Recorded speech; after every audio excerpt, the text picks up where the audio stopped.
All right, everybody. Oh, I think it might be working. It took a little bit. And hold on.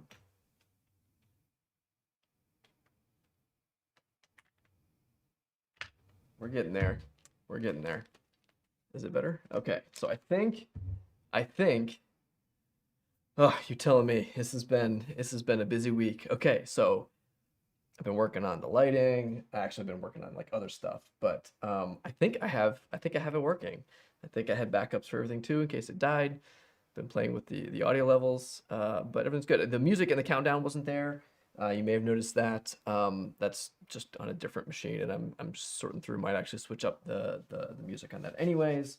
But it's good to be back. I can see myself transmitting audio. Hopefully, y'all can hear me. Let me know if everything is working. Um, it's good to be here. So yeah, as I said, if you saw on Twitter, we are in the Binary Ninja Vector 35 headquarters. We're actually in the lobby right now because we had this awesome sign behind me. So I wanted to take advantage of that and show that off while we're on stream. Um, and yeah, let's see if everything else works too. So I've switched out like a lot of the components here that we're using, but I think this stuff is still working. So if I switch over here, all right, this looks good. This looks good. Um, we've got a bunch of updates this week. Um, well, this week it's been yeah, basically a month since we did the stream. So we have just, I mean, I realized looking through the commit history, we have nothing but binge updates, and we can spend all sorts of time on stuff that's been happening just in the commits. And so that's what we're gonna kind of do. Also, once I got over my pregame jitters of like, is the stream gonna work?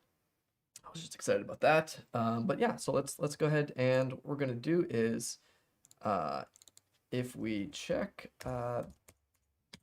this, we can see there were 78 closed issues since the last stream. So it has been a very busy, and then we're gonna let's see, it's sorted by recently updated, right? So let's go from the end, and we'll start a month ago, and we'll work through and see if there's things that are particularly interesting. We're gonna look through, show off some of the bugs. Excellent, welcome. Appreciate the feedback. It's good knowing that it's working. So, let's see a couple of kind of bugs here: recursion depth error, binary digit notification. I did notice that there were. Well, I was probably skipping ahead to something else. These look like some bugs. Some bugs.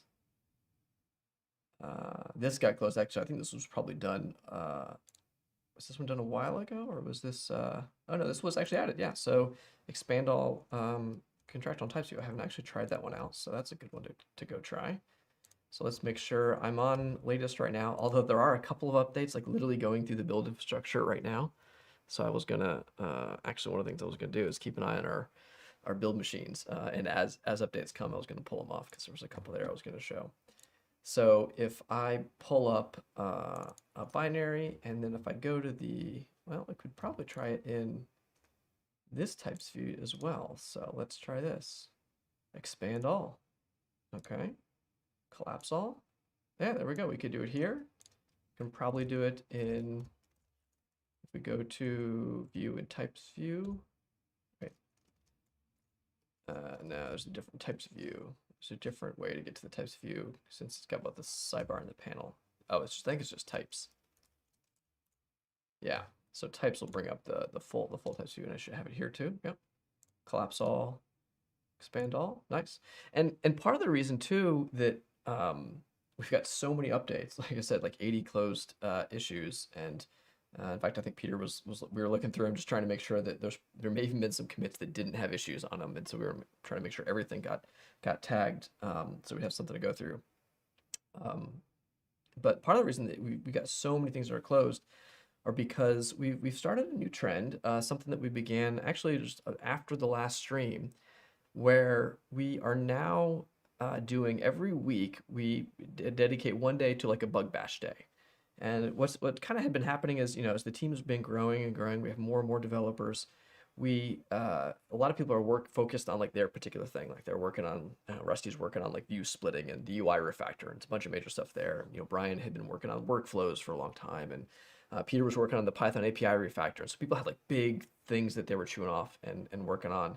And then like a lot of the little kind of things were sort of accumulating. And so we're trying to step back and say, all right, at least like once a week, if some people are working on stuff where they're busy or they can't take off, and that's fine. But like, people that have the time and availability, just put everything else down, take a little break, and just go look for like little easy things that we can peel off. So we're calling the Bug Bash days. We've done a couple of different ones already so far. We've done 3, once each of the last weeks. I think, wait, that's right. Is it 3? Yeah, I think it was. We've done 3 of them now because we started with the core 3 weeks ago. And then 2 weeks ago, we did the API. And then this week, we did UI. So the goal was basically, in fact, you'll actually see it. If you go look through our, through the repository, you'll find, I think there is just a tag, a label for Bug Bash. Yeah, so you can actually see, we've kind of been trying to pre-sort and be like, these are things that look like, in fact, yeah, we've actually only got 34 open and 18 of them are closed. We've closed 18 of these Bug Bash bugs just in the last couple of weeks. And they're meant to be things that we think we can kind of quickly crank out, that we think are, worth doing. There's some like low effort bugs that are low effort, but it's just really not a priority. We're not even really sure yet kind of how or why we're going to implement them. But like a lot of the time, if it's valuable and it's easy enough to do, it goes on kind of this list. So you see, these are the ones that remain open. But then all the ones that we closed just in the Bug Bashes the last couple weeks, you'll see here. And actually, some of my favorite, I think, commits the last few weeks are in here. So let me back up before I jump ahead to too far of these, because I really kind of want to dig into these. There's some tasty ones. So, well, I guess this was a won't fix, so this one doesn't count. And on our 80 things closed or fixed, it was a little bit of a marketing there. But I think we probably also almost certainly have commits that didn't necessarily close an issue. So I think it's still probably true. So we've got expand all, collapse all. That's nice. And oh yeah, that was a little annoying bug that like wouldn't really hit you all that often, but when you did, it was kind of annoying. If you had made changes to a file, like like edit some bytes, turn off write lock, and just like edit some bytes, and I close Binja, and it's like the file's been modified. Do you want to save? If you said before, if you canceled it, it would still it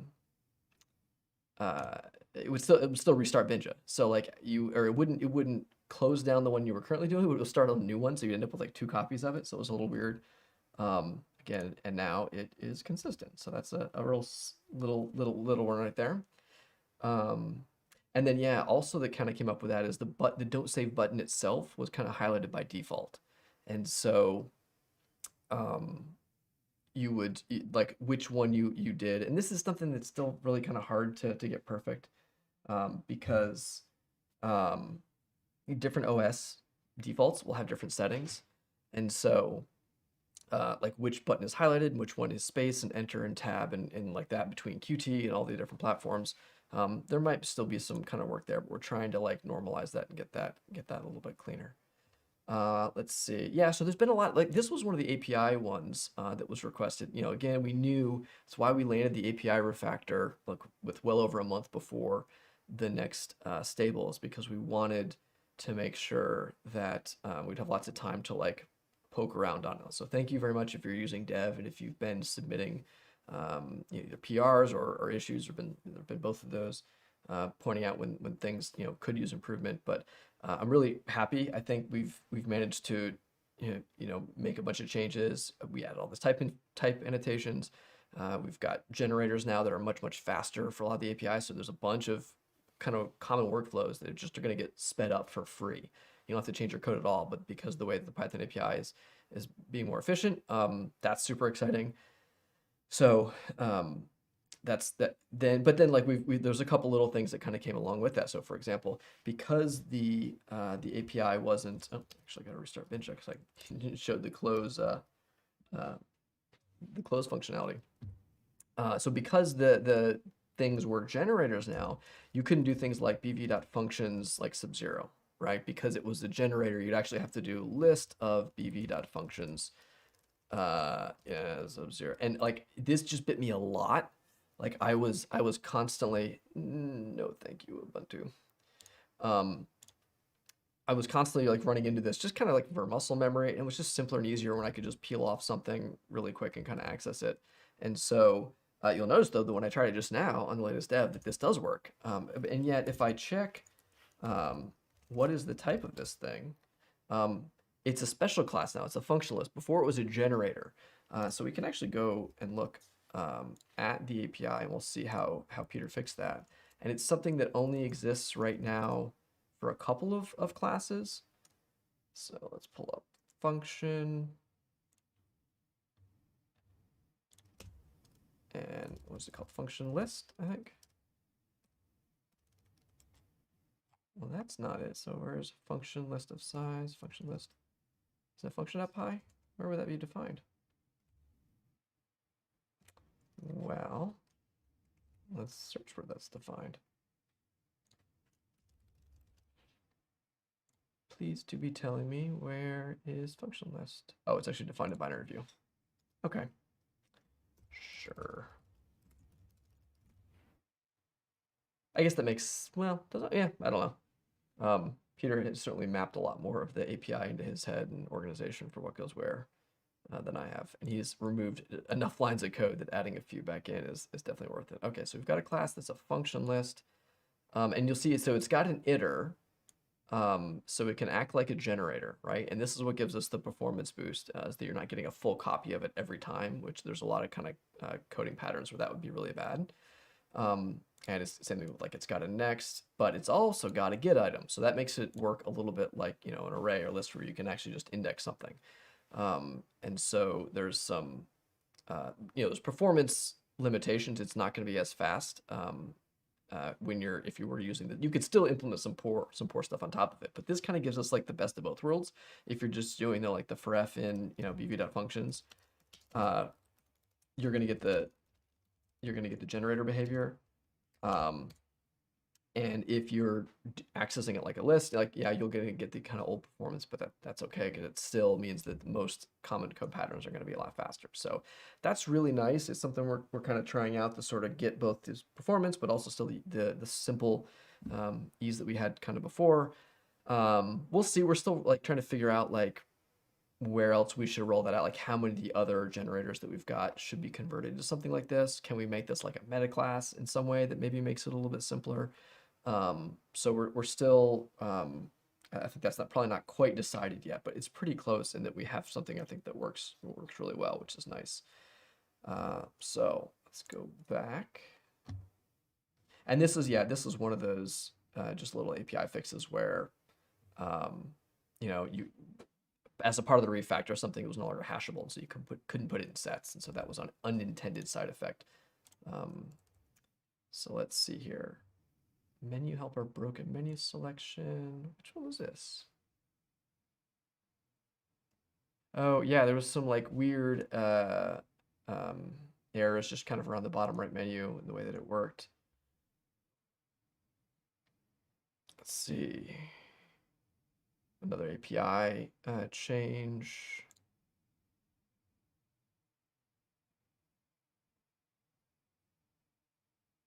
Yeah, that looks like probably another side effect of it, but may not have been. Architecture intrinsics. Fail with new API. Also fixed. And don't blame Peter. Like we knew there were going to be bugs on this, so we're all like super happy that it's really been generally pretty relatively painless. All these little things that's what dev is for, and doing some testing. It's been really working really well. I'm super happy with where the new API is at. There's one problem I have with it, but I just saw an answer to that this week, and I'm really excited to show that off. So I'll definitely cover that. Let's find some bigger, more interesting ones. What do we've got? Yeah, so this add generators to the API got just kind of created and I think closed as we had already done it. Oh no, this was actually an older one. That's right. It just got kind of added after the fact. Yeah, it's exactly. You can see even Peter's comment where he talks about allowing backward compatibility, and he has started to do that. So the most common things like bv.functions, And I think there was a few other ones, but type annotations, again, that was a real big one, right? Making sure that we got those all in, and that really does help if you've got a nice IDE and you're writing your plugins out. So it's definitely a good habit to be in now. Structured data view enhancements. Ooh, what was this one?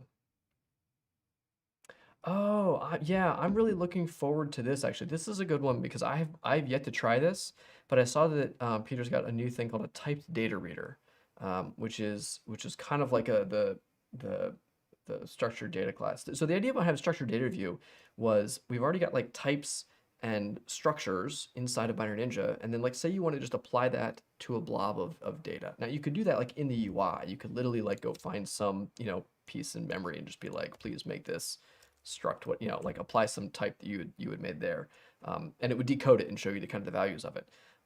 But it's nice.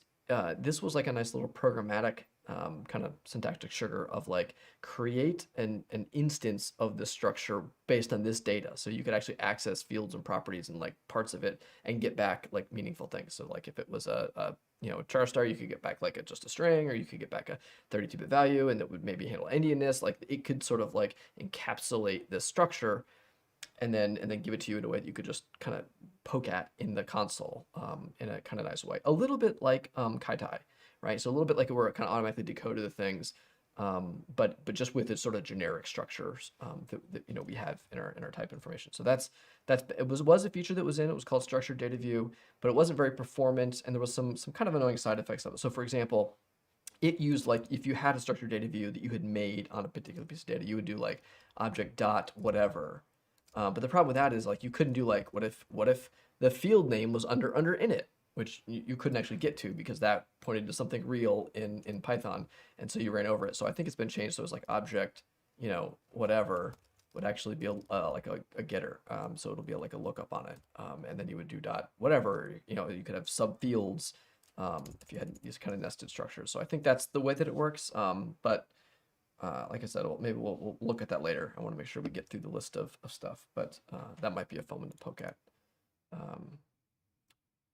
some point. So that's another good one. Oh, we had a duplicate of type hints, but that was a good one.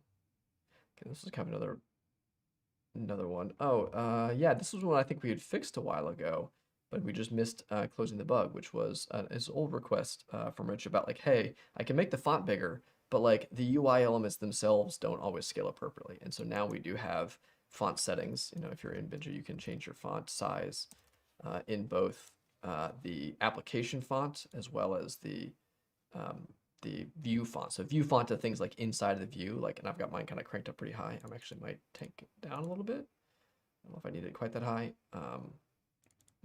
But you could have like one bigger than the other one if you really wanted. So that's been there, I think, for at least the last stable, I think. We just noticed that that issue and closed it. And yeah, this other one too. Oh no, that is the same one. That's the same one. Okay, so that was just page 3. Let's get on to page 2. Oh, sorry, Pistol Miner. I just noticed the comment a little slow. I used to have my I need to move it back up there and move my my iPad so that like I can see comments when I'm looking at the camera. Yeah, so exactly. So bv.functions did change, or bv.symbols. What is bv.symbols currently? Let's find out. Did that one change? Oh, that's new. So that's a symbol mapping object. Yeah. So I can do a lookup through it. But it would be nice if like it gave me back the results, or let me see like just the list of them if it was able to, especially for like a small binary like this. It would be nice. So that's skipping ahead a little bit. Yeah, bv.symbols. So bv.symbols is one that goes on the list where the new system is much faster and better. But it does come at the downside. It's been less sort of introspectable. Like if you're just kind of poking at it in the REPL, like you're typing on the scripting console. But we'll talk about that more in a little bit. So, all right, page 2. Python overflew when the binary view length was, that's a very large binary view length. The given address falls within a function. I think that's another old one. That's was it really added in 3000? Oh, dot contains. Oh, so there's a dot contains property on functions. Huh. So current function dot contains. No? Did it get... I'm not sure what the name of that. Oh, address ranges. Okay, so if it has address ranges, you could do, or, you know, it's a good way to like, just, you know, you could do it in a for loop. I don't know if there's a more succinct way to do that, like with a list comprehension or something.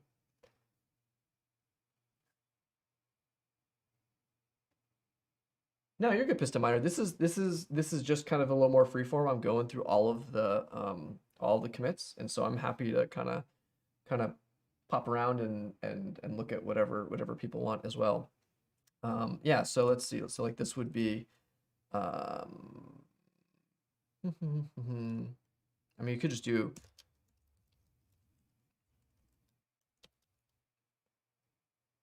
like, yeah, there's a better way to do this. I keep trying to avoid, like, I know you could just do valid equals false, and then if adder in, well, let's do my address. Current function dot start in range. Valid equals true. Address range is not iterable. Range, so wait, ranges should return current function dot ranges. Look at the first one. Wait. Oh man, I've already typed it wrong. What did I do wrong? Address ranges, thank you. Address ranges.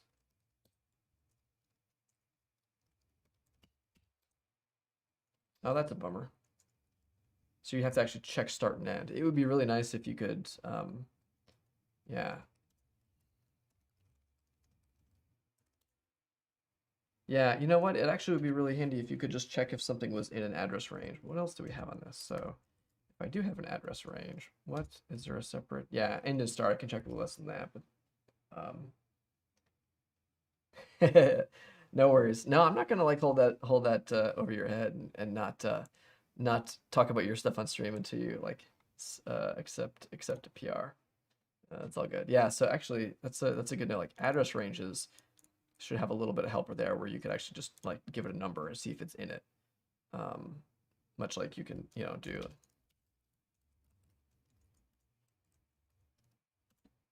You know, so if you can give it just an address range there, that would be handy, I think. So I don't know if any vector, let me see if any of the vector 35 people are here and want to admit it, but I'm going to make a note before I forget in case no one's watching. Address range.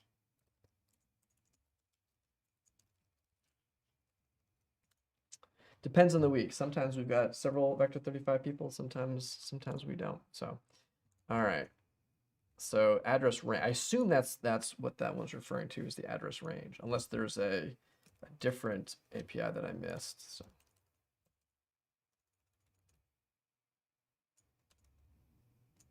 Wait, don't I have a function selected?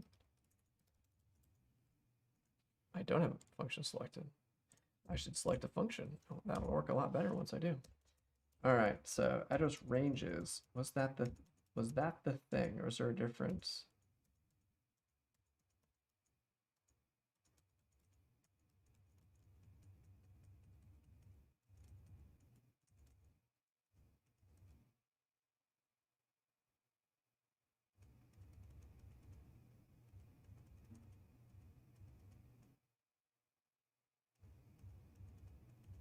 Yeah, I don't see any other APIs that might have gotten. I wonder which has more methods on it, a function or binary view. Ooh, any guesses in chat? I would have originally guessed binary view, but now I'm wondering if function might actually have more. That's a lot. All right, take your bets. And no cheating either. You're not allowed to like look it up. See if anybody's got an answer for me. And then let's see here.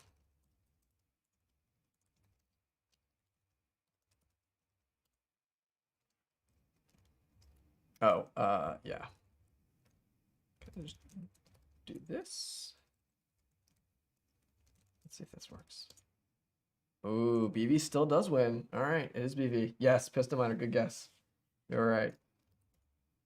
Yeah. Yeah, binary view has a lot. There's a lot of things that live off of that. So sure enough. All right. Cool. Let's go. Let's see what else. So I don't really know where that is actually. Let me see. Is the audio hiccuping? I wonder if it's. Let me think. Some people here are mentioning. Some of my folks are mentioning the audio is. I wonder if it's this mic or if it's the stream itself. Let me see.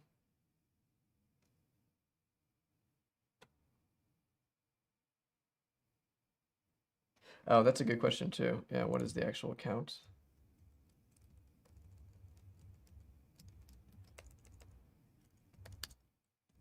Oof, 371, 228. Not even close. Binary View wins by a landslide.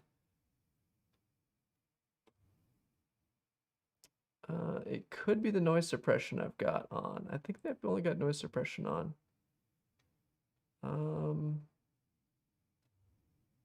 Wonder what else might be causing it.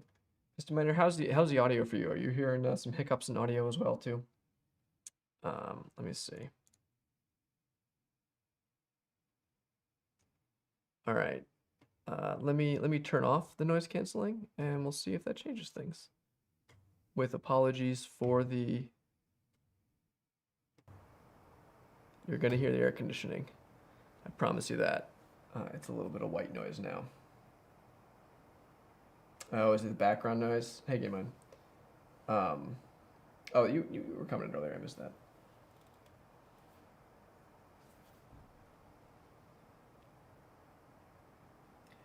So yeah, it's a good question, Piston Miner. For the most part, it's designed to be backwards compatible. We've actually gone back and tried again. I mean, like even just from a usability perspective, right? Making sure that like we can still use the same little snippets that we used before. We've kind of tried to go back and see if we can maintain compatibility. I think it would be a good idea if we documented like what is actually breaking, like what have we straight up broken. So I don't know. I'm just looking at my levels. Yeah, I can see that there's some background noise now that I've made that change, but hopefully it's not too crazy. And oh, that does mean some vectorites are listening, so they can take notes. I like being able just to tell them, hey, like take note of this particular thing. All right. Yeah, exactly, Peter. Like a porting guide just of like the few things that have kind of broken, or even just like best practices. I think it would also be nice to describe like sort of best practices. And that's part of like, having all the type annotations. What are we using for our particular type annotations, right? There's different, ooh, it's real quiet. Yeah, when the AC turns off, it's so much better. Making sure that we actually have like advice for people, I think for both performance and sort of just kind of best practices in general would be good. But yeah, excellent. Good. Peter's here. All right. Well, now we get this party started. Let's see what's next. Hotkeys not working as string searches. All right, this one, man. This is one of the older ones. Good. Okay, so it sounds like the background noise is not too much of a problem. Well, yeah, I wonder if... All right, we'll have to do some more tests later and see if the glitches are, especially if they're in the replays too. We'll see that. Maybe it's network or maybe it's CPU on this particular... No, CPU is real low on that machine. All right. So this is one that was kind of annoying. Hotkeys not working as string searches. You used to not be able to like type the letter G in the symbol list, because that would be like the same as Control G or like, Control F, like find next or go to. And so now you can. So if you actually are focused into the list, there is no character you can't type. You'd see the same thing if you were over here like in the types view, like if you actually switched over and we're in types, and you're scrolling looking through, and you type like S. Well, S actually does have a that makes sense because that does create a structure in the type view. G or X, I think was another one. X goes to cross references. That's what it should do. G is going to go to, but then Control F will always focus you up there. And if you're on one of these lists that are filterable, was it strings maybe? Yeah, strings. Yeah, you couldn't type a couple of different letters, H. Yeah, in these like they were just like a list of strings. So I think that got fixed.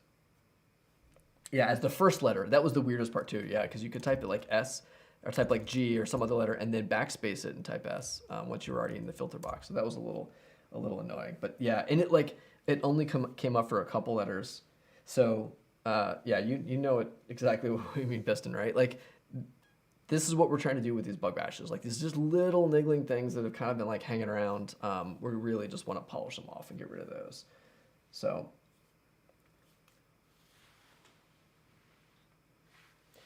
Plugin Manager does have some level of compatibility, but usually it's more just forward only. And we've thought about this a lot. So if you have a plugin and you want it to work in the latest version of Binja, you can just specify in the minimum version required field, like what version of Binja that plugin will work with. The problem is there's currently no way for you to say like, well, I want to have this commit for this version of Binja and this commit for this version of Binja, or have like multiple kind of like compatibility ranges. We really are like designed to just be like, this ensures that you don't get automatically installed on a version of Binja that you're not compatible with. A lot of the changes in the API, again, I said we're kind of on the back end for performance and stuff, but there are definitely some new things. There's some really nice code patterns that you can do that you couldn't before. So like some of the best ones are like if you're looking at IL views on something and you want to check like the current operation. So you could do like a current, what am I, LLIL 5? Or no, I'm not. I'm in medium level IL. I should have seen the call. So I've got like a call here, right? And the operation here, it used to be you would do like, is equal to MLIL or is equal to, and you would actually have to do the whole enum to check if it was equal to that call. But like now you can actually just do like is instance of, is it call maybe one of them? I don't know if that's actually one of the classes. Oh, not the operation itself. Literally just take the whole instruction and is it an instance of call? Like that's a lot cleaner, right, than having to do that kind of old way. And because you can also you could do things like is arithmetic, right? So like if it's an arithmetic operation, you want to be able to handle it. And then you could handle, both addition and subtraction in the same kind of code logic. And so like being able to like bucket and bundle these things is a lot nicer. So those kind of changes, yeah, that's just a new feature that didn't exist, and it's not going to work. So it depends on how you write your code, like what is happening with it, whether or not it will be backward compatible. But yeah, the plugin manager, you just specify the minimum version you want to support, and then yeah, definitely go set it to like 3000 or 3016 or whatever it was that Peter landed that commit and update all your plugins, and then people will really want to update to 3.0 when you do that. Oh yeah, that's a good point, Peter. Yeah, that's exactly right. So being able to just say like, is this a call? And then also being able to switch to like, oh, let's actually pull out the low-level IL version of that. It's still a call, right? These are just all like generic kind of containers. So it's much, much nicer. And Peter's currently, one of the things he's kind of been working with even today is he's got some graphs, right? To be able to like show relationships between some of these things and show them in like the flow graph viewer so you can actually kind of see through it. So yeah, that's one of the best improvements kind of coming through.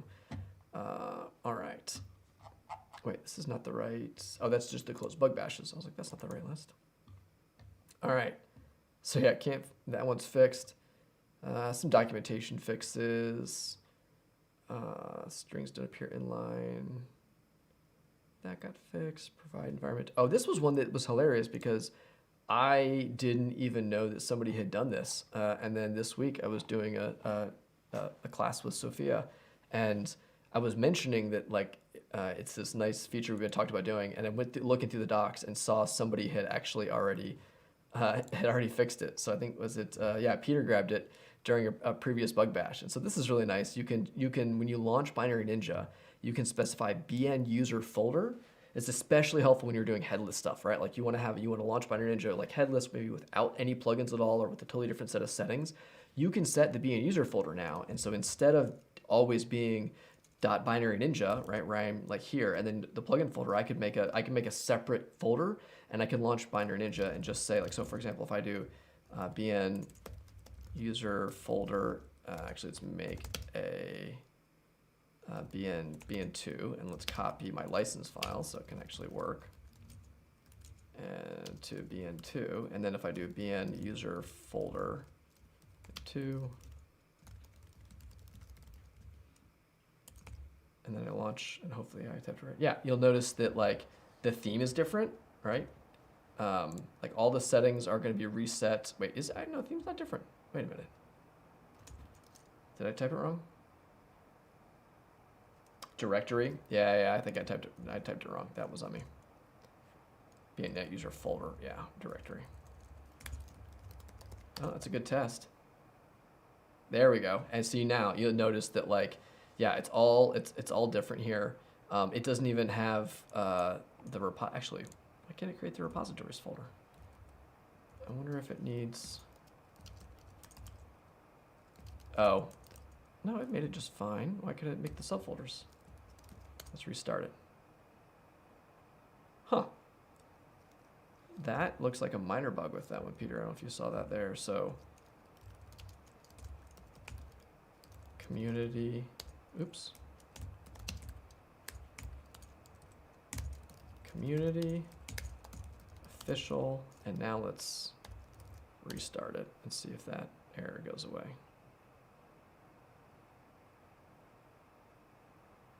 Huh, I don't know what's up with that. That's a little weird. I might have to look at the plugin manager with the user folder, I think is broken, it looks like. So one new. Yeah, I don't think that's it. It's not making the folders because I just made them.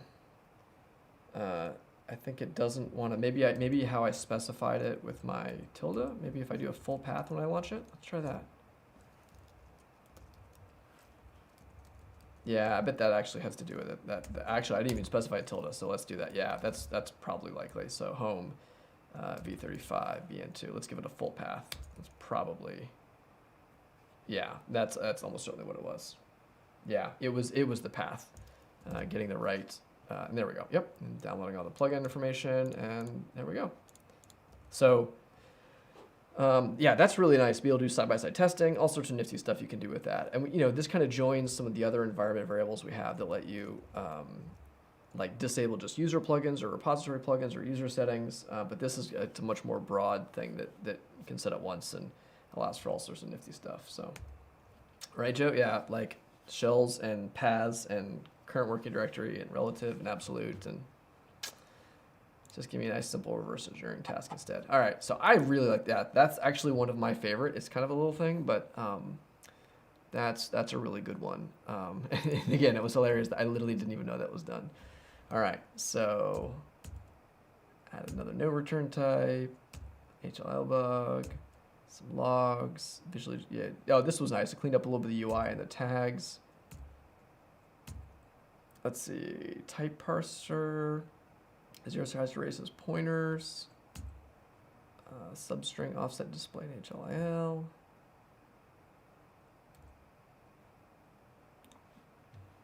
Which one is this one? Let me see. Oh, this is if you wanted to change. Oh, yeah, this was an annoying bug, right? So if you had a structure, let's see, what's a good one? I think I have one. Just some structures to test on. Where was the mega test 2 or mega test? I think this is the one with a bunch of, yeah, this is the one with a bunch of structure creation. So, and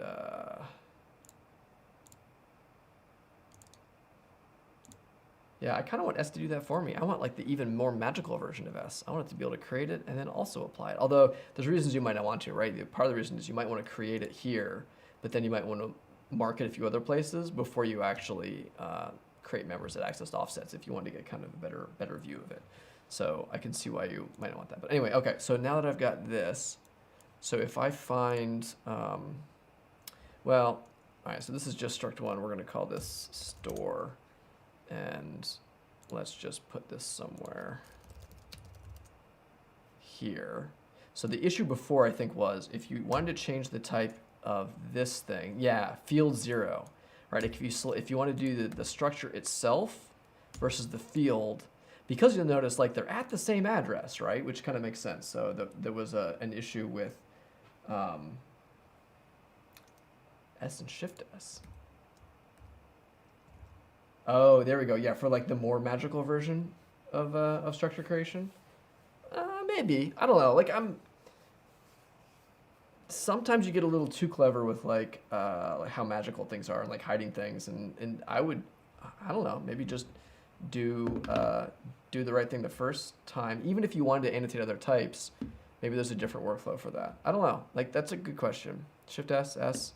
It's at least consistent. I do like things that are kind of named appropriately, but yeah, that was a nice little, or not, was an annoying little bug when it was there before. So that's nice. That got fixed. Very cool. I didn't see that. All right. What else did we get?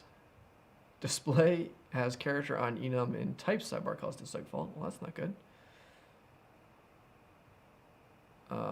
Show endianness and other things in triage view. Actually, there's a couple of bugs related to triage view. So triage view got an update, and I think I'm on it here. So if I actually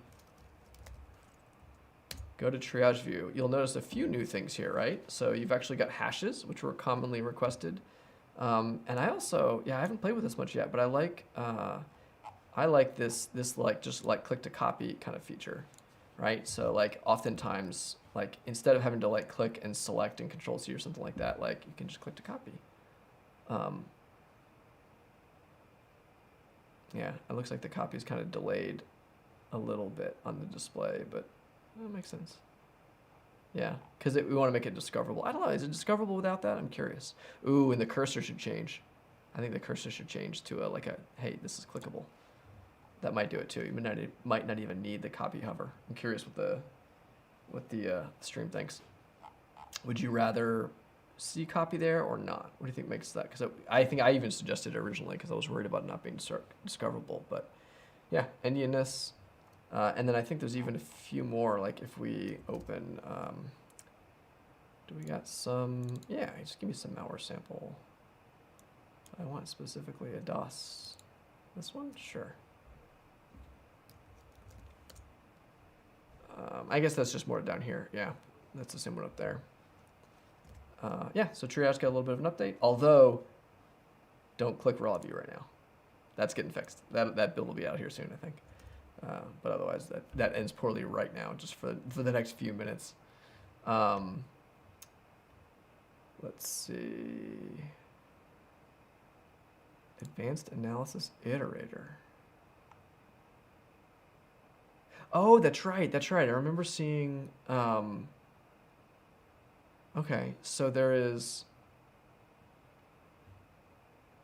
Yeah, so that same thing on I think on the function list or MLIL functions or HLIL functions, if you're iterating over them, it will actually queue up the IL for the next function in the background. So especially like if you had like a Python plugin and it was doing something like slow, you don't want to have to be blocking to generate the next function's IL if it didn't happen to be cached in.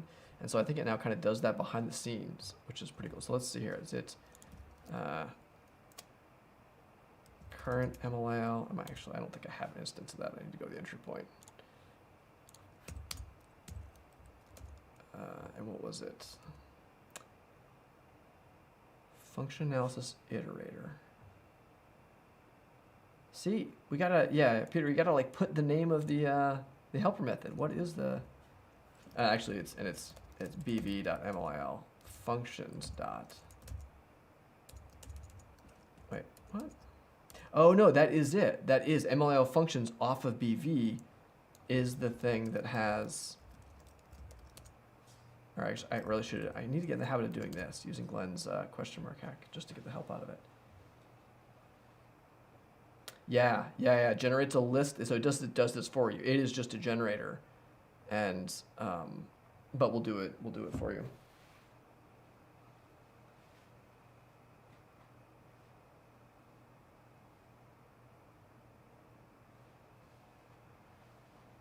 Yeah, that's fair game mind. Yeah. I wonder if actually, yeah, changing the cursor, yeah, I don't know, that might be too confusing too. Do you change it to like a copy icon? That would be weird. I generally don't like things that get too clever with the cursor change. And yeah, it could be like, is this going to open up VirusTotal and search for the hash, or go to Google and search for it if it looks like just a regular URL link? Yeah, that's a good question. Yeah, I don't know. We'll have to think about one some more. So nice. Yeah, 2x performance if you're using these. Oh yeah, and so Peter's right. Like, he doesn't need a document. He did it. This is it. MLL functions and HLL functions. So instead of just using bv.functions, if you're iterating over MLL functions, you wouldn't do, you know, x.mll for x and bv. Now, this might have been the old way. You would come up with a list of all the MLL functions. But if you actually just directly do bv.mll functions, you're actually going to get, although I think the tab completion is treating this as a, well, I guess that's fine. That's nice because it actually shows me the properties there then too. We do that for a couple of classes that you can also initialize. We intentionally don't show you the parenthesis because you just are likely just to access that or via property or something. But in this case, this thing really is, or it, you know, it also has these tunable parameters there. So that's kind of nice. Or we can just treat it like that as a bound method. So that's cool. All right. What else we got? Advanced Analysis Iterator. That's a nice one. Oh, this is interesting. Let's see. What is this? Oh, yeah. This is what we were already talking about, of course, right? Like now you can get much cleaner comparisons because they're all like grouped into these what do you call them? They're not classes. They're subclasses, I guess, or they're just instances of, like, I don't know what the right language to use there is. All right, we're on to page 1. Yeah, that's like a little bug. If you uninstalled a plugin, it was still left around, and now that gets actually cleaned up. And actually, yeah, that had been for a while. I think that was done. Actually, I might even have worked on that, or maybe I just filed the bug. I forget. But this is a kind of clean one. This is a really nice one too. Just in the interest of, like, you know, Python is not great for robust large pieces of code in general. Like the type hinting helps a lot. But when you're just kind of like throwing stuff together, it's really nice when it's sort of like, well, you know, take multiple, you know, types of things. So you can say, what's a good API? Yeah, current function to return type, right? So, or just current function dot type, except it's function type, I think. Yeah. This is settable, and so I can give it like an actual type object. Or I can now give it a string, right? So if I want to change this to be, what are we going to start? Like, let's make it a void, in 64T, argc. Why are there 2 ones on this one? I don't know what the actual parameters on this. So this is an elf. Yeah, it should be rc argv, right? Excuse me. Well, let's just leave it alone.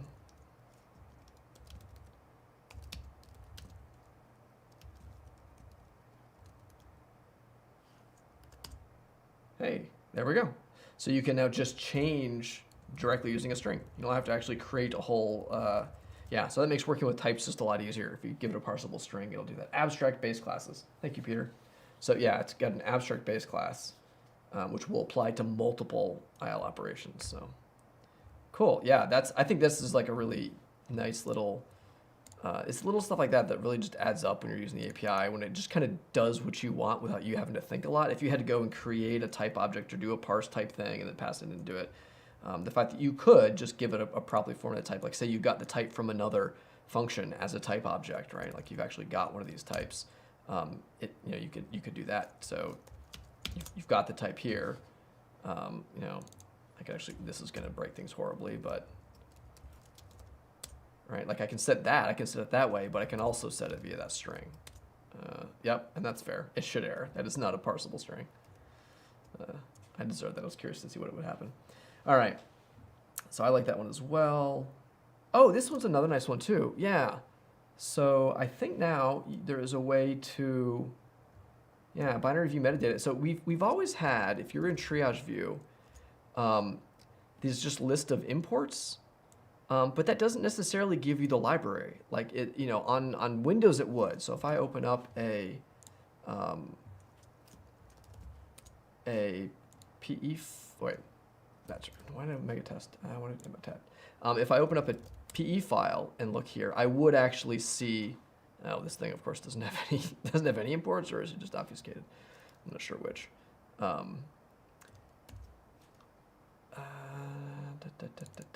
about this one?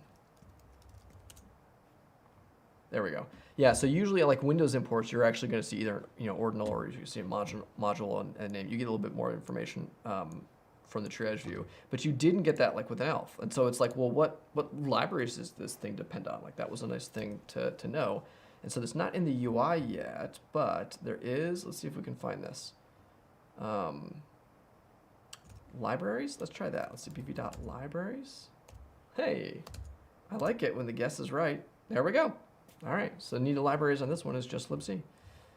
So that's nice. That was yeah, that's a nice little quality of life improvement as well.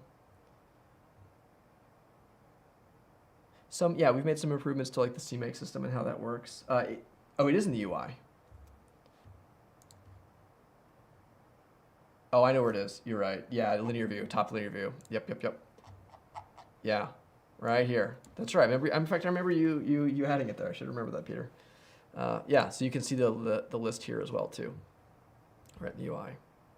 It actually would be nice to put it in triage probably as well while we're thinking about it, just because I think like triage is a pretty good, it's kind of where I go to see a lot of that information, imports, exports, and that stuff. So it would be nice if, although actually, if we can associate them with the specific imports, we could just do that on ELF files like we do with PE. And then of course there's Mach-O files. Do I have Mach-O? Let's see.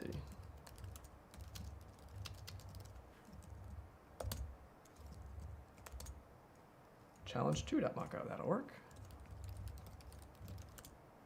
So on this one, yeah, so there's no module listed in this. It shows a module category, but it doesn't actually list it. Although that could be, let's see, does this one have, it's starting to rain, it's Florida. There we go. So yeah, this one does list here. Yeah, so actually putting it in triage view would be kind of nice, but that's nice. Yeah, that's another nice improvement. Couple fixes, ability to click on our bracket, copy in symbols. Oh yeah, so minimize Python documentation. This is one that I worked on. If you go into your latest dev, and you can always get to the offline documentation, which is nice if you're on an airplane. You don't need the internet to actually pull up the reference, and so it's gonna load it off your local hard drive by default. You'll notice that it changed a little bit. So if I pull up like the current online stuff, you'll see that it used to be it listed all the modules and classes again. Here, and then at the very end, it actually had all the top level namespace things, which in hindsight I think was actually a bad idea, which is part of why I changed it, because it made these things really hard to actually find. And this list I felt kind of redundant to me, because usually you could just go find it, or you were searching for it anyways, and so search works pretty well. So I list the modules below here. Actually no, this is all the classes, right? Even. Is this all the classes or these modules? I think this is, yeah, this is just the list of modules. That actually lies. I need to fix that, so I'm making a note to myself. But the main difference is it used to be when you would like click one of these pieces of documentation, you're taken to a specific file, and then if you actually like wanted to go like to the class, you could find the same information here. It was kind of duplicated, and it generated like 700 files, which isn't necessarily a huge problem in and of itself. But when our updaters, when you combine that with the fact that our updater system does like this per file update request to find out if files have changed, and then manually update them, replace them, a large number of files in our default install really slows down updates, and it also slowed down our build because it had to be more files to be scanned and signed if we were doing signing on certain architectures. So, so if you actually look inside of Binary Ninja right now, 1,400 files. And majority of that is actually going to be, so there's still like a fair amount of the documentation, but it's actually like the Python APIs that we've got there, the types, the examples, and the SCC docs. SCC docs are another target. They're on my list of things to go look at.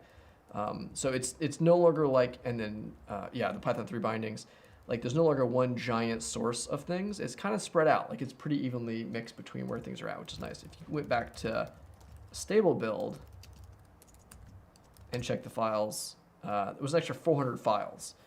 So it was significantly bigger. And again, you would see like, so SCC docs again take a good chunk. There's the Python 3 API. And now we need those API headers. That's always going to be there, or the Python headers. But like API docs, right? Like that was a big chunk of that. So clean those up. Little thing, but it does help the updates be faster. And if you do notice though anything that doesn't look as good or right between those offline docs on your machine, and if you're looking through things and either searching or whatever you're finding, let me know if there's any issues there. It's like I've been going through it. It seems pretty solid. It seems like it's got like kind of the same sort of discoverability and has all the same information. But if you see something missing, let me know. All right. Oops, wrong hotkey. Control 1? No, not Control 1. Oh, stack view. No big deal, but there's a stack view now, and it's really nice. So this is one of the major updates. I don't remember if we previewed this one on stream or not. Like I know we've been kind of talking about it for a while. It's been in a lot of testing. I like the icon a lot too. But I'm trying to figure out if I've got what the best binary for something like this would be. So the stack view is the stack view for the function you're in, but you can even do things like actually create types and apply them and show them here on the stack, which is really nice. So if you actually set like a structure type, you'll see, I don't know if there are any of these. So this little test binary sets a bunch of structures, but I don't know if it sets any of them on a stack variable.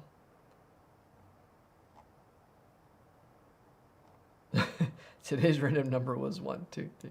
That's funny. I haven't actually seen that stream before. Yeah, I need to get John here to come show this off some more and to demonstrate it. But it's a much nicer way to kind of view. It used to be if you wanted to see the stack, you would like go to like linear view and then go and like turn on show variables at top of function, and like that was kind of like your best stack view. It wasn't particularly great. So like having an actual stack view now is I think really nice. Oh, this is, yeah, let's look in here. So yeah, your displays, and then yeah, you can create a stack variable, right? So actually if I went back to like here, right, like I could actually create a structure, create an array, create a stack variable right from there. Yeah. Oh, that's nice too. So let's, can I just select all these and hit A? Or do I hit A here? Oh no, asterisk was array. Oh yeah, there we go, look at that. Yeah, sure enough, I made a character array. And I can hit Y on it, change the type of the variable. Yeah. You'll notice we've got the return address and all of the local variables. So yeah, that's nice. Definitely, we're looking forward to that. I'm glad that landed as well. It's one of the kind of, I think, nice features coming with 3.0. Was it PDB crash? Oh, this was actually a really nice one too. So if you wanted to like register a plugin and have it automatically trigger on medium level IL function or low level IL function instead of just a regular function, to your plugin. You could have done it before with like a UI plugin and get the context, and you could do some other kind of things, but it's just much cleaner. Like, so it was just a couple APIs that got fleshed out to make things a little bit nicer. So that's a good one too. These are a couple of new ones that I really like too. Yeah, so there is, I haven't tried this yet, but oh, maybe I have. Did I? Yeah. So this file has been modified because when I was making changes to the type information, so that like the dirty bit was set right on this because I had done something. You notice these other binaries I can just close because I haven't done anything to. There's no changes, no database, no file modifications. And the little dot up there over the X shows me like it's been modified. So that's a nice little quality of life improvement. So you can just tell before you just by looking at whatever you have open. One thing, and I have no idea what this is going to do in my VM. Oh, that works in my tiling window manager. Wait, can I drag back? What? Even with the tiling window manager, it works. Yeah, so tabs are now tearaway. So you can actually grab a tab, split it out to a new window much more easily. It used to be a little bit more of a headache using the split to new window menu option, but now you can just grab a tag, just like a browser, grab it between windows. I can make a new one here, make a new file, and then go grab that and drag it back over here. So that's much cleaner. Yeah, this is coming again, kind of along with that 3.0 UI overhaul. So that's one I think a lot of people might not have known landed was those tearaway tabs. And then similar to that, while we're talking about it, this is one of my favorites. Really simple, and yet it used to be. So let me spin up stable. It used to be that the tabs were, yeah, see, piston monitor gets it. Like the tabs before were next to whatever was over here, whether it's the sidebar panel or even the old symbol list. And so that was really annoying. If I open a new tab, notice that tab moved, right? Because this went all the way to the top, and that was true of even the sidebar panel for several devs, but it's not true anymore, right? So if you're on latest dev now, you'll notice little bitty differences. The sidebar panel now is below this, which means you've got persistent locations for tabs. It's just so much cleaner. It's much, much nicer. That's just a really, really clean improvement. And again, part of that 3.0 refactor is was coming for that. Let me close this one down before I forget and do something in the wrong version. So a little minor one about report tabs couldn't be split. Oh yeah, this is a cool one too. I haven't tried this one out yet. So I saw there are now hotkeys and actions for UTF-16 and UTF. So if you're working with binaries that had like UTF-16 or UTF-32 in them, now you can use the request was Shift A. So what did this got implemented is it actually with Shift A. Let's actually see. So if I've got a string and I want to make a, so A would, oops. Oh, that's right. I have to actually, let's see. Let's load a file here. Find something in linear view instead of just raw hex. Give me some data. All right. So if I take this and I hit A, that's not actually a string. It's all nulls, right? It would help if I had something. So let's undefine this. Right. So now I've got some bytes. It's a string. I want to select these bytes, and I can just hit A. Oh, it actually automatically made the full length. I didn't know it would do that. That's funny. I mean, yes, that's not wrong. Good job on detecting that for me. But I wanted to learn the new hotkey. Been just too smart for me. I'm trying to do something dumber. Okay, so it is Shift A and Alt Shift A. All right, so those are the current hotkeys. I like that you can learn stuff from the command palette. But yeah, so if you're working on platforms where things are alternate forms of UTF encoding, that makes your life a little bit easier. And of course, you can rebind those hotkeys or change those as well. Oh, there's another one. I don't know. Yeah, there's another one that I don't see the specific bug for. I remember Peter mentioning, but specifically, if you had what was it? A struct. Maybe if Peter's still watching, he can remind me. The S. Oh, I know what it was. I know what the bug was. The bug was if you were in high-level IL and you went to go make, actually, where's megatest? Megatest is going to be the one I want for this. So if I've got some structure, and I want to make like an auto, actually, it's just fine, malloc. and go find the cross references to that, like this one here. This worked coincidentally if I hit S here. Oh no, so I did this on stream earlier. This worked, but on stable, it might not have always worked. It was really buggy the way that this worked. It worked on medium of Lyle. That's medium of Lyle SSA form. I was messing with that, so I added that to my carousel. Let me actually take that out before I forget. And people think that that's a kind of default thing. So I don't want people to have their minds blown too much if they see some SSA on stream. So medium of Lyle worked. I could select this and I could hit S. But if you were on stable and you were on high level Lyle, that S might not have worked consistently. It was kind of buggy, and so Peter fixed that up, which is really nice. So that magic S hotkey to be like, yep, just please go create me this structure. Of course, works with fields too, but that was a little bit buggy, and that is now fixed as well. That actually might be one that doesn't have an issue. Speaking of ones that do or do not have issues. Oh, that's right. Thank you. It made the structure, but the sizes might have been wrong. Thanks, Peter. Yeah. So you might not have gotten the correct size from the malloc, right? So the actual size would have been calculated incorrectly. All right. What else we got? And there's now a context menu for that. This is one that we're kind of still kind of discussing. This is a little weird one. If I select like this, right, and then I right click and choose like copy as, it's going to do the wrong thing. It's not going to do what you expect. And the reason is because the copy as works on what you have selected from like a range of raw bytes, and it's going to read some raw data. Because you can just take that raw data and copy it as hex or a hash or whatever other whatever other format you want on it. But right now, it's not clear if I'm at like an IL level. Like if I'm at the hex view, or even if I'm at disassembly, if I select a range of instructions and I choose copy as, you know exactly what bytes are going to be edited. It's going to be like these bytes right here, right, for these instructions. But like if I try to like select part of this, like, well, is it this line of instructions? Is it the data variable here with part of this thing? Or if I select, so there is a little bit of a problem with like, how do you know what the user wants to do the thing on? And so do you just disable it entirely if it's not going to be consistent? Or, we're still kind of like deciding what that is. But right now, if you just selected this thing, it might not do what you expect. I think like by default, it just selects like the first 2 bytes of it and just does that, which is a bit odd. But the bottom line is, because we have these like data renderers, because we have high level structures, like that's always going to be a little bit weird. So if you don't select like a range of bytes where you've got the start of that to the end of that kind of thing, select it as a block, or you're not like in a hex view, or that's actually kind of nice.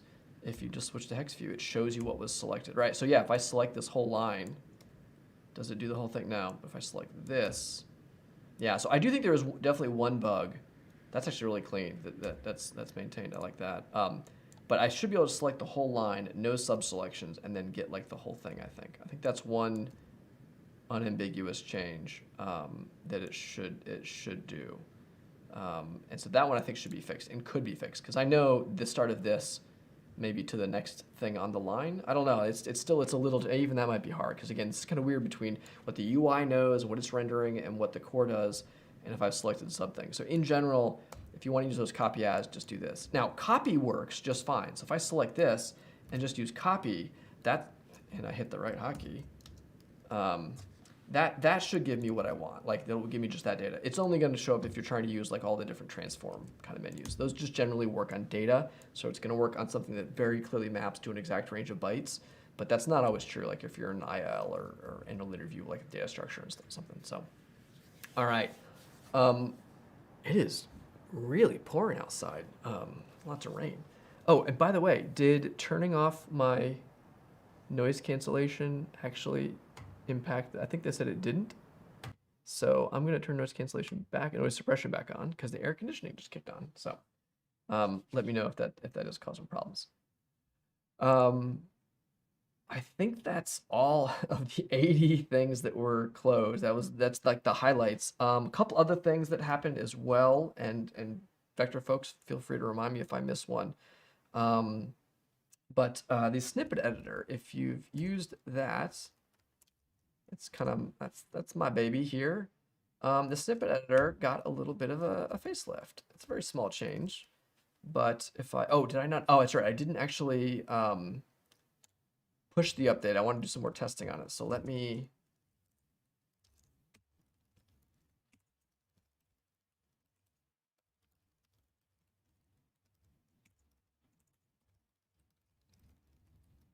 Oh, it's under, I think it's, no, it is. It's under snippets. All right. Yes, please. Now you may restart. So if you grab it off of Git, or you just wait, because I'll eventually push it and update to it. But the snippet editor now, you'll notice it has the file name up here. I just got a request from someone who said, hey, it would be great if I could rename the file. And I kind of debated, do I put it over here? Do I put it into a context menu or right click or another button? And then I decided just to put it on the side here. So you've actually got the raw file name. So you can get that there. But the otherwise, wait, was that close button down there too? Did I add that in the official one, or is that another change only in the, let's see. Let's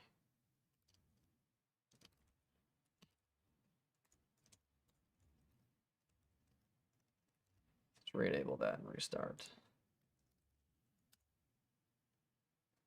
I'm curious.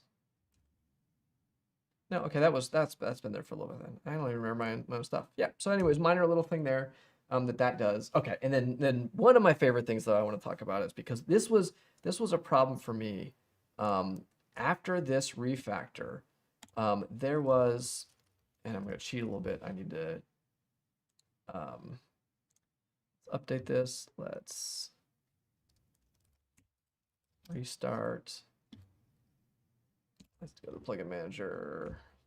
Let's actually, it is disabled. Okay, so the one of the problems I had with the refactor was, and it kind of got fixed again with functions, so I can actually just do bv.functions.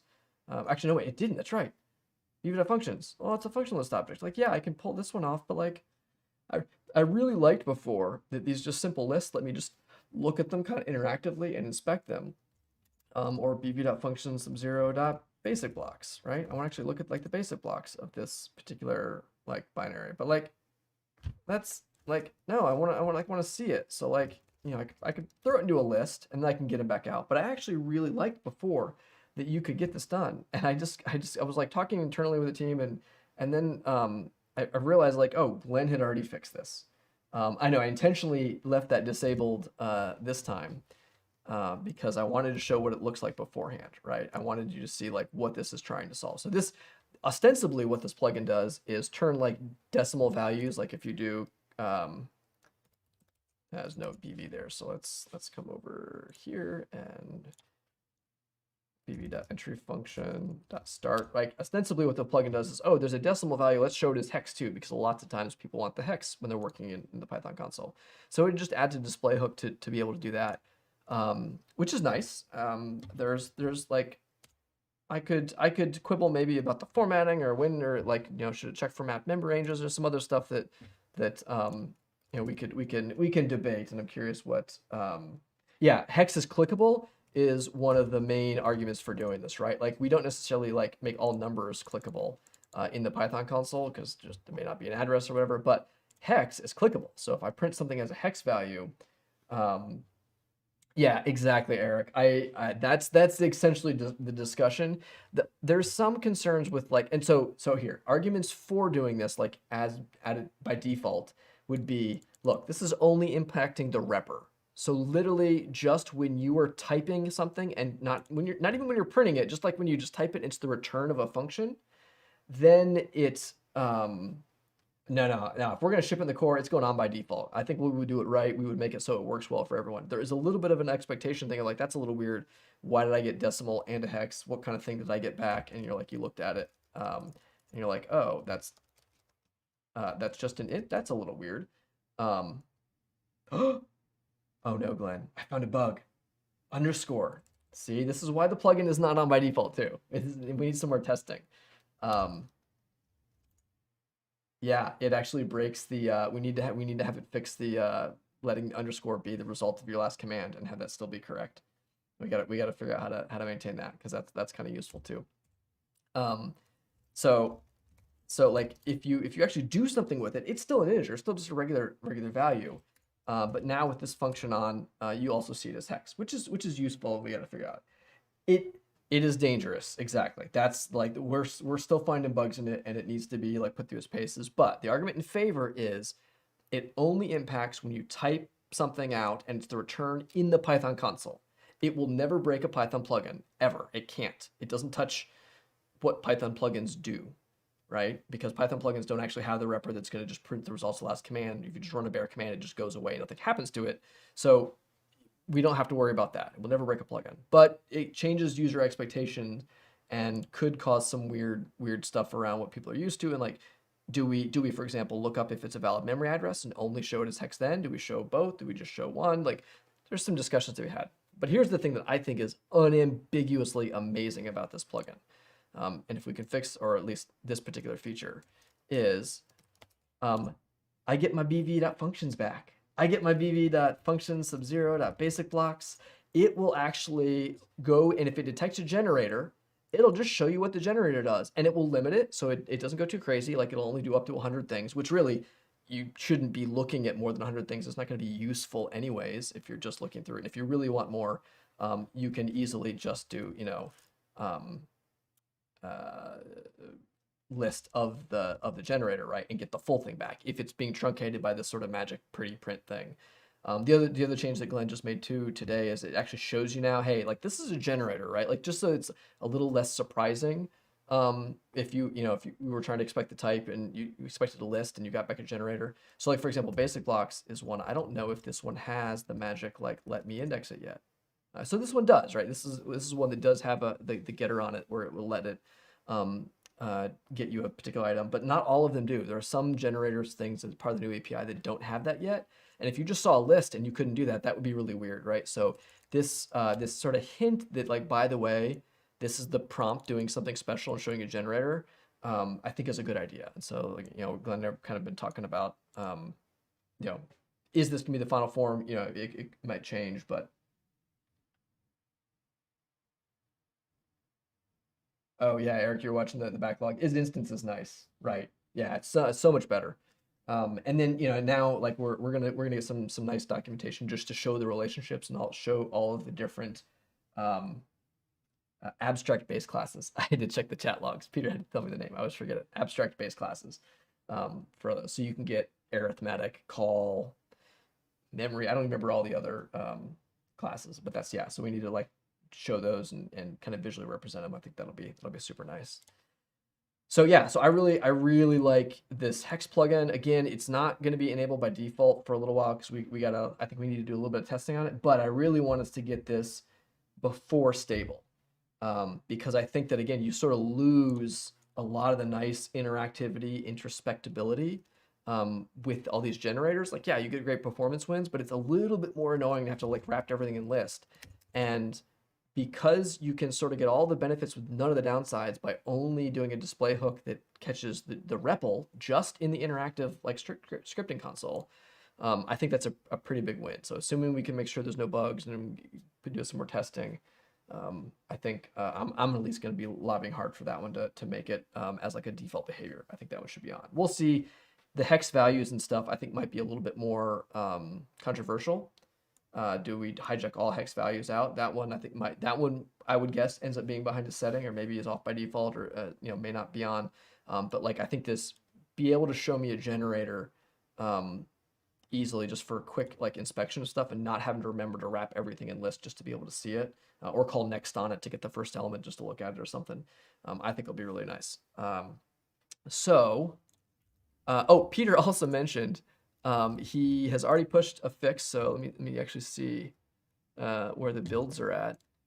I think that one's still going. It looks like that build might still be going, but Peter pushed a fix for the address range, so you can now do in on the address range, and get a much cleaner bit of code. So that'll be landed tonight as well. And the one other change too that actually let's see, is this? I think this is in 2052 or 3052. So let's see, I think that one might have gone out. Yeah, 52 is live. So let's see if this is the one I'm expecting, or if I might be off by one build, because I know there was one build right in front of me. And again, look at how fast those updates are now. Ooh, Much better updates. I like that update speed. Yeah, updates I think are dramatically improved. So that's kind of one of the, it wasn't explicitly listed as an issue, but again, some of the other changes I think have really sped up updates. So you'll see switching versions and updating is real fast. Now, if you go back to like stable and forward again, a lot's changed, and so it'll be slower. But like in general, you should find updates are much quicker, which is great. So let's see, the other change that I just added is right here. So you'll notice that it line wrapped. It used to be if you type something too long, like if we go to stable, and I type something in the Python console, and it line wrapped, it actually just line wrapped for me. But if you were typing like a really long line of code, and you can't see, it's like off the screen, you can't manually make that bigger. Like you could type a colon enter, except that was invalid syntax. Like, I mean, you know, if you did something that forced Python to like do a multi-line mode, then you would get like the cursor. It was a little weird. And we're still like, I do something terrible in the source code to make this happen. It's just, let's not talk about it, but it works. So that's a little tiny fix that makes life a little bit easier. If you're ever typing like really long one-liners, they will now be multi-liners. So you can get, and it will also shrink back up too then if you make it something smaller, it doesn't need to be that big. So it kind of like dynamically resizes itself. So that's just a little quality of life thing, but it literally just landed a few minutes ago. Cool. All right. Last topic of discussion is the stable release. So we don't actually have an exact stable release. We've always put like a sort of nominal date for when releases will come out, but I can guarantee you we're not releasing on October 13th at this point. I don't know when it's going to end up being. Really what it comes down to is what are the features that we really want to make sure are in 3.0. And so we're gonna wait until those are kind of stable and tested and landed, but it's gonna be at least a couple more weeks. If you know, we'll see. Beyond that, it's just gonna depend. I think the main ones are that there's a lot of things that are kind of in work, in progress, or close, and so I think this open issue count says we have 20 open. I think it was really less than that probably realistically, and a couple that are pretty easy to crank out maybe in future bug bashes.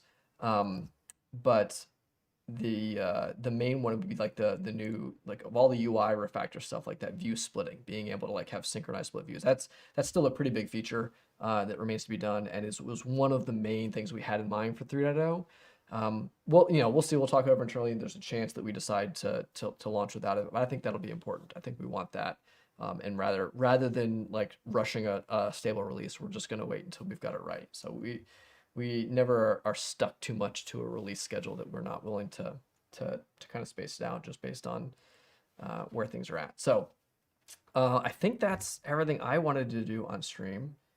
And I have my two youngest kids at home, so I'm not going to belabor it too much. If y'all have any questions though, it's good to be back. It's good to have some folks chatting. But yeah, I'm like super excited. There's just a ton of great stuff lately.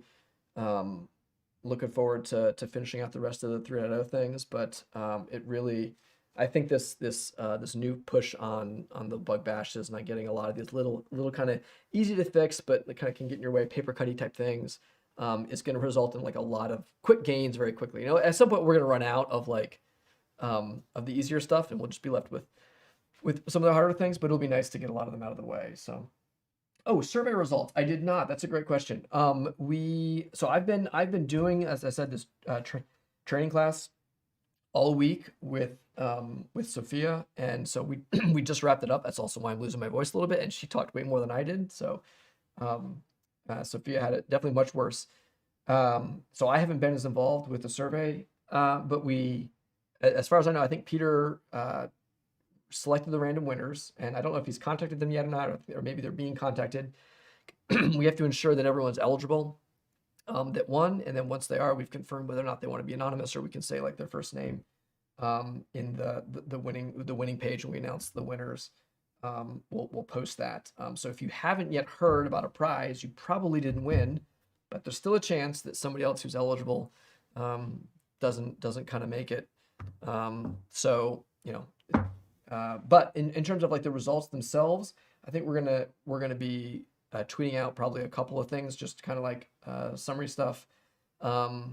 Hopefully we don't wait until next year when we think about the survey again and we're like, oh yeah, we'll do a blog post like we did this time.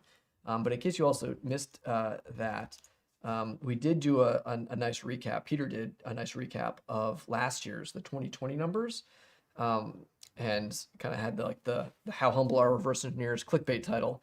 And at first he told me this, and I was like, no, come on, what are you doing, man? He's like, no, really, like I can prove it. I was like, okay, you actually convinced me. Like, it's an interesting idea, showing that even though most people think they're above average, that reverse engineers actually are pretty bell curve like, was kind of cool. So I thought that was a neat little bit of thing the data showed. So this was the 2020 numbers. We again, we're working on the logistics of wrapping up the 2021, getting the prizes and all that kind of stuff figured out, but looking forward to sharing those results as well. So any other questions before we close down? Although I think my stream is lagging pretty bad, or maybe that's just my iPad. Yeah, it says I'm a few seconds behind. So cool. Well, I'm glad it seems like audio mostly worked. None of my auto transitions on the stream worked, and I had to move my mic at the last minute, but you know what? We're here. I think otherwise was good. Thanks for hanging out. We will be back in 2 weeks, hopefully on our kind of regular schedule, and we'll get back and be doing some reverse engineering. We'll do some more plugin work. We'll do some more binary ninja basics and talk about that. And I think we'll see everybody then. I don't know if you heard that thunder, but it sounds like it's time to go. So anyway, thanks everybody. Take care.